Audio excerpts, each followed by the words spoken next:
Mythes et complots avec Christian Page. Christian Page, bonjour. Salut Benoît. Comment a été ton samedi? Ça a été un excellent samedi, un succès sur toute la ligne. Écoute, j'étais très content parce que non seulement j'ai eu plus de gens, en fait, on a eu à peu près 200 personnes qui sont présentées. C'était ta conférence. C'était la conférence, oui, de samedi. Et non seulement j'ai eu plus de gens, mais j'ai eu le plaisir de me rendre compte que j'étais pas tout seul dans ma gang. Parce que tu sais, les gens le savent pas, les gens qui nous écoutent, mais je ne reçois pas toujours des commentaires dithyrambiques dans ma chronique. Personne n'en reçoit. Non, c'est ça. Donc et souvent je me pose la question, on dirait que le message ne passe pas. Est-ce que croire, il faut croire à tout et ne pas croire, être sceptique, est-ce que c'est ne croire à rien? Est-ce qu'on peut pas être un peu entre les deux? C'est-à-dire, est-ce que je peux croire aux ovnis sans forcément croire à Raël ou croire, tu vois un peu le genre. Tu crois pas à Raël? Ben, on pourrait en faire une chronique, mon ami. Oui, je sais. J'ai interviewé Raël, moi. Moi aussi, à quelques reprises. À Fort Lauderdale. J'étais dans une maison d'une de ses ouailles. Ah oui. Moi, je l'ai interviewé directement à Ufoland, devant la soucoupe. C'est vrai. Vide, creuse, mais bon. Oui. La soucoupe, avec son mauvais kit, là, en coton usé. Avec son costume du Capitaine Blade. Ça suffit. Mais bref, j'étais heureux de voir que moi je suis dans une position beaucoup plus médiane, hein, c'est-à-dire je crois à des choses, mais j'accepte pas n'importe quoi. Je crois et je doute. Oui, et voilà, donc je crois, mais j'ai un doute systématique. Et j'étais heureux de voir que j'étais pas tout seul dans ma gang. J'avais 200 personnes qui étaient là, des gens allumés, des gens intéressés, mais des gens pas prêts à se laisser rouler dans la farine. Et ça a été excessivement intéressant. Mais prêts à discuter de tous ces sujets-là. Oui, exact. Et en fait, ça a été tellement dynamisant que j'ai décidé de récidiver dès le mois prochain. Donc, soyez prévenus. Soyez prévenus. Donc, le 10 mars prochain, au même endroit, base militaire de Longue-Pointe, au coin d'Hochelaga et L'Angelier, et aux mêmes heures, si les gens veulent... là, on va parler fantômes, esprits et poltergeist, contact avec l'au-delà. Toujours un seul site à vérifier, le christianpage.ca, que les gens vont retrouver sur le site du 98.5. Parfait. Alors, le premier sujet de ta chronique cette semaine? En fait, le sujet, la semaine dernière, on avait parlé de l'évolution du satanisme et on s'était laissé sur des séances, des messes noires avec Madame de Montespan, nue, chandelle dans les mains, et on égorgeait des enfants sur sa poitrine nue. Oui. Donc voilà, on rappelle un peu les événements, l'histoire du diable, son évolution, comment le satanisme apparaît. Déjà au Moyen Âge, on commence à assister avec des personnages comme Gilles de Rais, par exemple, à des rituels où on va demander au diable de nous apporter des choses. On est loin de la messe noire, ce n'est pas encore le sabbat des sorcières, mais on fait appel à des sorciers pour demander des faveurs au diable. Ça, on voit ça apparaître là au Moyen Âge, et en particulier avec un personnage comme Gilles de Rais.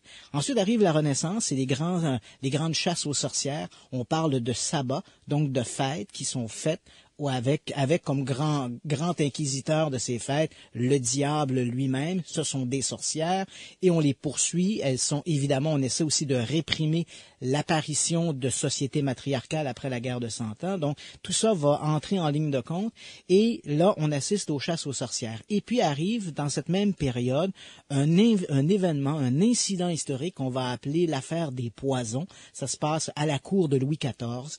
On découvre que des femmes vont aller acheter des poisons chez une entremetteuse de Paris, Madame Lavoisin, et là, on empoisonne la petite bourgeoisie pour bénéficier des héritages qui sont laissés. Et parmi ces gens-là, on découvre que pour accentuer le pouvoir de ces filtres d'amour, de ces poisons et de tout le reste, on s'adonne à des rituels, des premières messes noires auxquelles vont participer certaines personnes de la bourgeoisie, dont notamment Madame de Montespan, la favorite du roi, Louis XIV, qui Louis XIV a commencé d'ailleurs à délaisser un peu sa couche.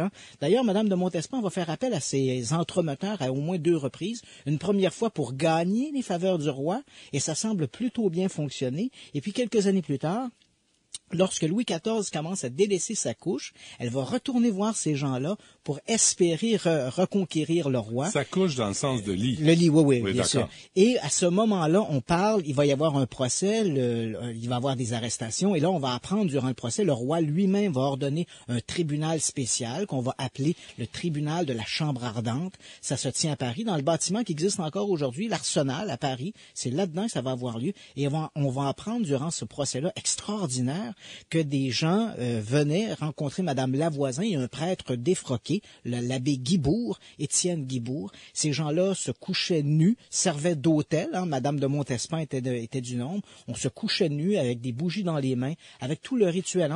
On faisait une parodie un peu des rituels catholiques, donc des croix inversées, des citations, des prières, et on égorgeait des enfants et on aspergeait. Et on va apprendre, Benoît, crois-le ou non, on va apprendre que durant ces rituels qui ont duré pendant des années, on aurait sacrifié près de 2000 enfants dans ces rituels. Sacramouille. À l'issue de ce procès-là de la Chambre ardente, le roi va...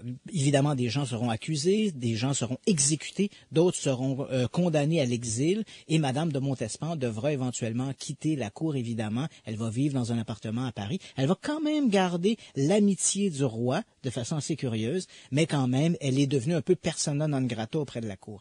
Et le roi lui-même va demander la destruction totale de tous les documents de la Chambre ardente, tant et si bien que si aujourd'hui on connaît cet épisode-là, c'est parce que le chef de la police de l'époque, M. de la Reynie, a conservé ces documents, lui qui avait enquêté sur l'affaire, et ces documents nous sont parvenus, ce qui nous a permis de retracer un peu l'histoire de la Chambre ardente. Avec la Chambre ardente, on assiste aux premières messes noires. Là, vraiment, le rituel, il est là. Et à peu près une cinquantaine d'années plus tard, aux alentours de 1750, l'on approche du satanisme moderne. On voit apparaître en Angleterre des Hell's Fire Club, des clubs du feu de l'enfer.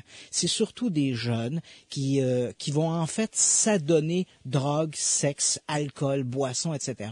Et on va se réunir comme ça dans des clubs assez fermés, élitistes.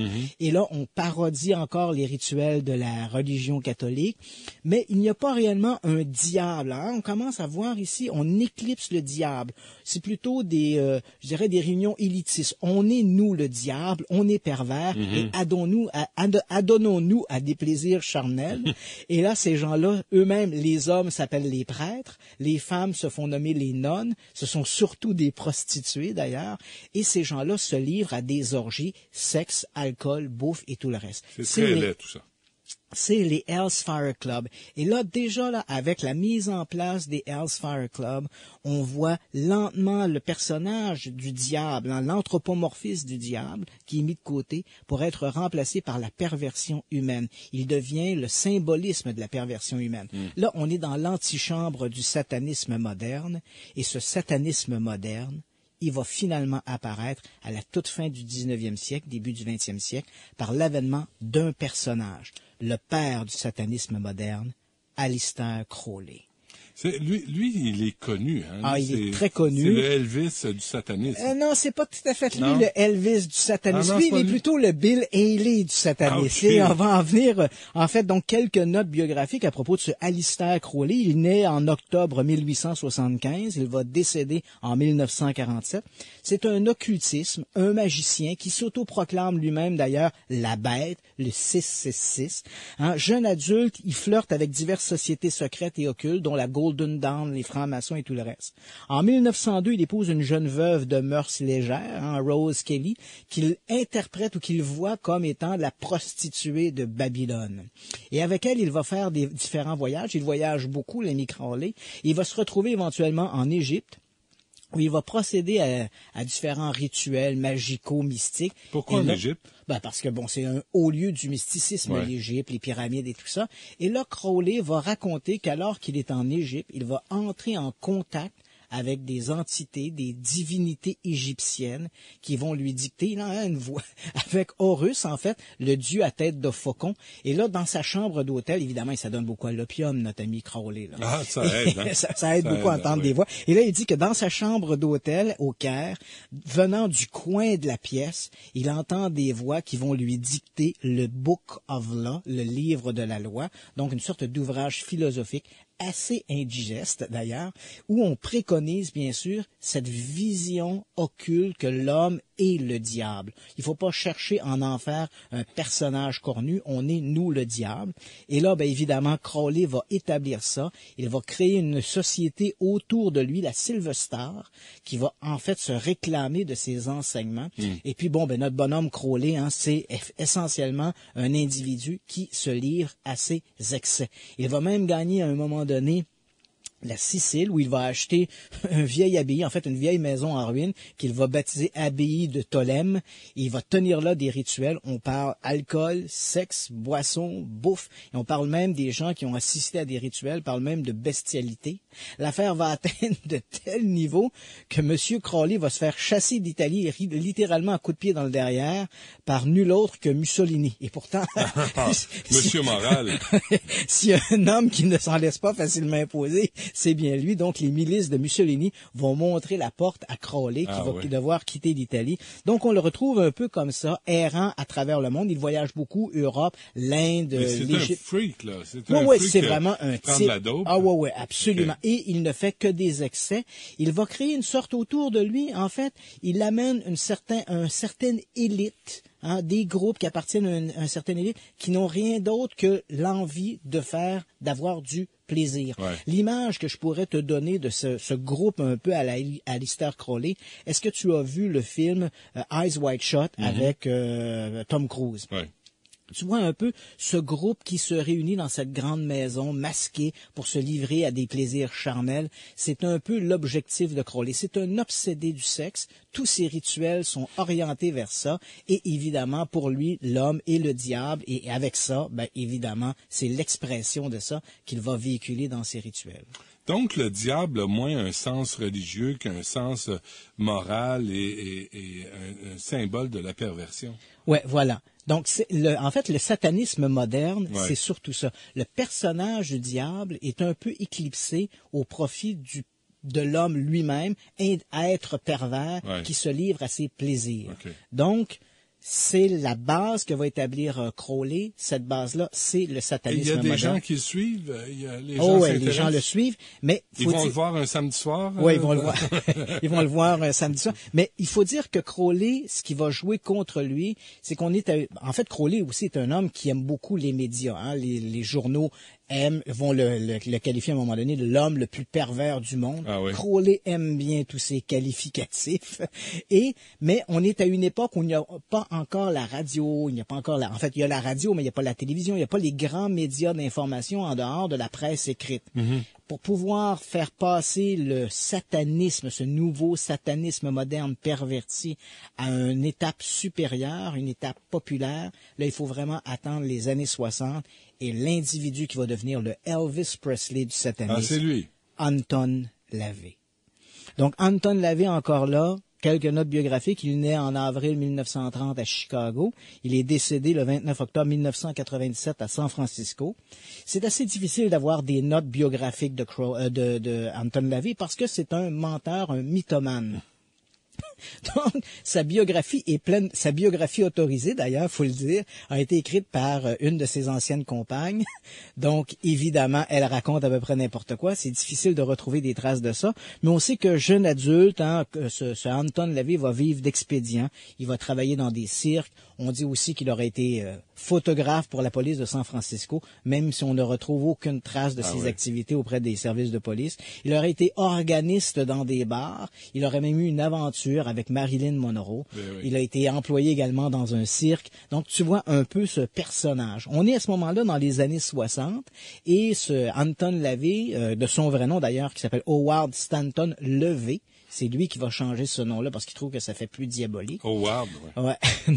Pour Anton LaVey, ça fait mieux. Donc, on est dans les années 60 et à ce moment-là, à San Francisco, il va acheter une maison qu'il fait peindre en noir. Il se plaît à dire que c'est un ancien temple franc-maçonnique.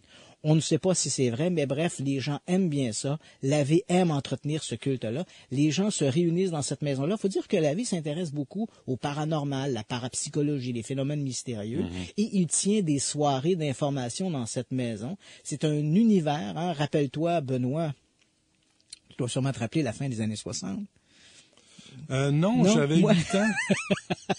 Donne-moi une chance. Non, dans les années 60, c'est une époque évidemment qui est très éclectique. On s'intéresse à toutes sortes de choses, des philosophies orientales, la parapsychologie, les ovnis. Donc, bref, on parle de tout. Ouais. Et Lavey tient donc des rencontres dans cette maison, ce temple qu'il a à San Francisco. Et évidemment, il souhaiterait faire passer ça à autre chose. Et là, évidemment, parmi les gens qu'on retrouve qui l'accompagnent, il se crée une sorte de cour autour d'Anton Lavey. C'est surtout des paumés, des éclopés, des junkies. Parmi eux, d'ailleurs, certains noms qui vont peut-être te dire quelque chose. Il y a une danseuse nue de San Francisco du nom de Susan Atkins. Est-ce que non, ça ne sonne pas de cloche? Non. 3 ans plus tard, Susan Atkins est celle qui va porter le coup de couteau fatal à Sharon Tate, puisqu'elle est une des tueuses de Charles Manson, une des sbires de Charles Manson. Donc, tu vois un peu le genre de gens qui entourent ce Anton Lavey. Et puis déjà, évidemment, on est au milieu des années 60. À ce moment-là, la rumeur locale dit que dans cette fameuse maison, il y a des excès, des débordements, alcool, bouffe, sexe, évidemment. Et puis, Lavey fait les doctrines de Crowley. Hein. Nous sommes des pervertis, alors donnons-nous au plaisir de la chair, de la bouffe et tout le reste. Hein. Dionysos n'est jamais très très loin. Dionysos. Le dieu du plaisir Merci. et des excès, Okay. voilà. Donc, évidemment, dans tout ça, Lavey, lui, aspire à créer, parce que bon, évidemment, il le voit, il est entouré de junkies, tout ça. Il espère arriver à quelque chose d'un peu plus élitiste. Et puis voilà, le 30 avril 1966. Attention. Après la pause.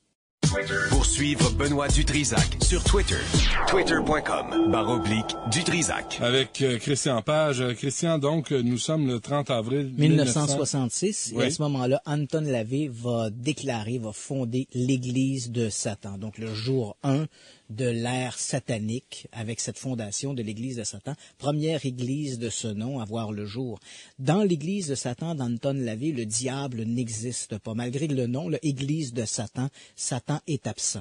En fait, il n'y a pas de divinité là-dedans. On en a parlé depuis le début de la chronique. Ce satanisme moderne va éclipser le personnage de Satan pour faire place à l'homme, ses perversions. C'est une religion. Lui-même, Anton Lavey décrit le satanisme, une religion athéiste et individualiste. Ah oui. Donc, tout est axé sur l'individu. Qui te permet de faire des partouzes.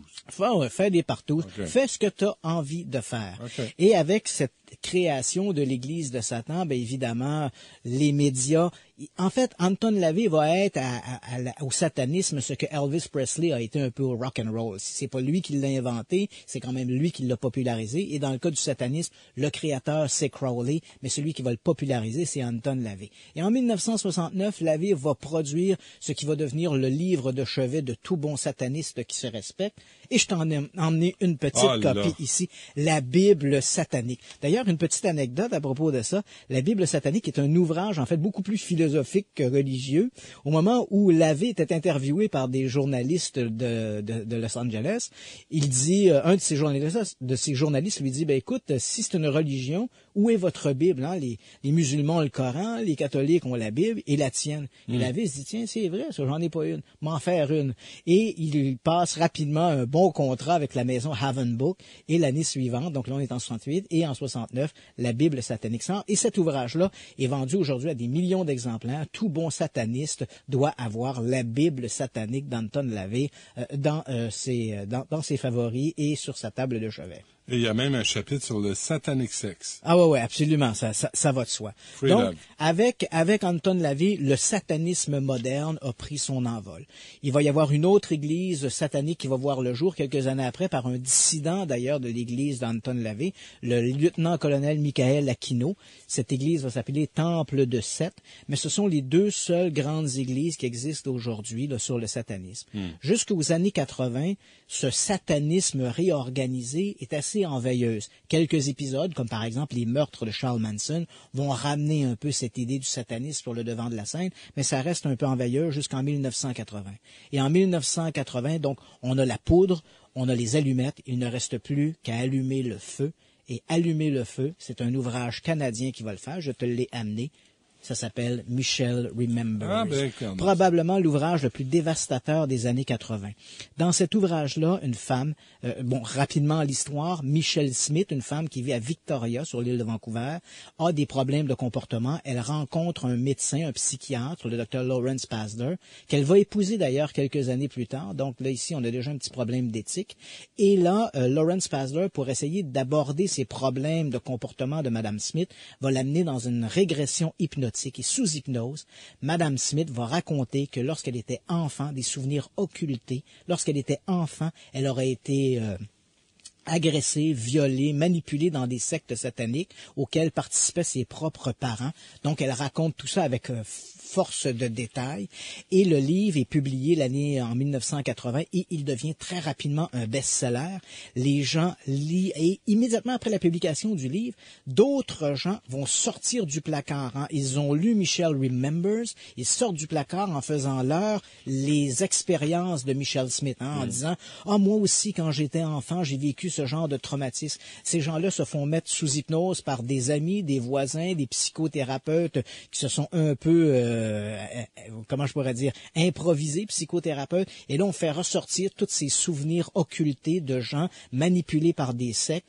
Les satanistes sont partout, ils auraient pénétré les gouvernements, ils seraient à la tête des grandes organisations, des émissions dans les années 80, on crée une peur satanique. Dans les années 80, par exemple, des journalistes comme Geraldo Rivera, tu te rappelles de ce journaliste, avait dit à un moment donné, en faisant une émission, il y avait des millions de satanistes aux États-Unis. Au moment où cette émission-là était enregistrée, disait-il, il dit, il y a probablement dans une maison près de chez vous, on est en train de sacrifier des enfants, d'égorger des enfants. C'était la folie.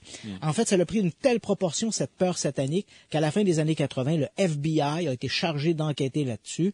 Une enquête qui a duré pendant 2 ans, dirigée par un type qui s'appelait Kenneth Lanning, dont j'ai eu le plaisir de rencontrer, de faire une longue entrevue d'1 heure avec lui. Et l'enquête de Lanning, que je t'ai amené également, on a nos sources quand même. L'enquête de Lanning va démontrer, en fait, que toute cette peur satanique n'existe pas. En fait, elle n'est pas fondée. Même les récits de Michelle Smith dans le livre Michelle Remembers sont inventés. En vérifiant des informations qu'elle a révélées, il y a des choses qui ne fonctionnent pas. Tel ou tel individu ne pouvait pas être à l'endroit où elle prétendait qu'elle était. Ce sont donc des faux souvenirs, des souvenirs qui ont été créés, des souvenirs imaginaires. Il est possible que des gens aient vécu des périodes, des épisodes d'inceste dans leur famille, mais tout ça de croire qu'ils ont été orchestrés par des groupes sataniques, comme on en voit dans des films comme The Last Exorcism ou encore dans Le bébé de Rosemary, tout ça, c'est de la foutaise. Il n'existe aux États-Unis, comme j'ai mentionné, que 2 églises sataniques, les temples de Seth, l'église de Satan d'Anton LaVey. Ces 2 groupes-là, enquêtés par le FBI, ne sont pas impliqués dans des crimes, dans des activités criminelles. Mais il y a quelque chose de plus dangereux que l'église satanique ou les grands groupes sataniques, ce sont les dabblers. Et c'est ce que souligne Kenneth Lanning dans son rapport. Qu'est-ce que c'est que ces dabblers? Les dabblers, ce sont des gens qui se font leur occultisme de salon. 2, 3 personnes qui décident de s'intéresser au satanisme. On joue au Ouija, on écoute de la musique heavy metal, on s'imagine des choses, on se crée ses propres rituels. C'est du satanisme de garage, on s'entend bien ici. Et c'est les adeptes de ce nouveau satanisme, ce dabbling satanisme, ce sont des jeunes, généralement des jeunes adolescents ou des jeunes adultes qui n'ont pas grandi et qui continuent d'écouter de la musique. Ce sont ces gens-là qui vont commettre des crimes à caractère satanique. Parce que ce que Lanning dit, oui, les crimes à caractère satanique existent. Oui, il y a eu des sacrifices, mais on ne sacrifie pas 100 000 enfants par année au nom de Satan à travers les États-Unis. Ce sont des petits crimes isolés faits par des groupes qui ne se connaissent pas entre eux, des groupes qui n'ont aucune ramification, des gens qui, un petit groupe, 3 ou 4 personnes dans le Wyoming, 2 ou 3 personnes à San Francisco vont commettre ces crimes-là. J'en donne un exemple assez rapide parce que le temps file. 1995, 3 adolescents, par exemple, qui écoutaient de la musique heavy metal Slayer, ont sacrifié une jeune fille, Mary Elise Paler, qu'ils ont amenée dans une forêt à Arroyo Grande. Ils l'ont égorgée et alors qu'elle se noyait dans son sang, l'ont violée à tour de rôle. Donc, tu vois, c'est ce genre de crime tout à fait monstrueux qui est difficile à comprendre, qui sont commis par des gens qui se font leur satanisme de salon. Mais ces crimes-là ne sont jamais commis par des gens appartenant à des grandes organisations. Ouais, Oui, le satanisme existe, mais c'est un satanisme de garage qu'il faut craindre. OK. Merci, Christian Page. Ça m'a fait plaisir, Je sais Benoît. pas. Oui, merci quand même. Merci beaucoup. Merci à Larry, Alexandra et à François. Merci à vous d'avoir été là. Et on revient demain dès midi. Il n'y a pas l'autre qui suit après les infos. À demain. Pour réentendre les entrevues de Benoît Dutrisac, 98.5fm.ca.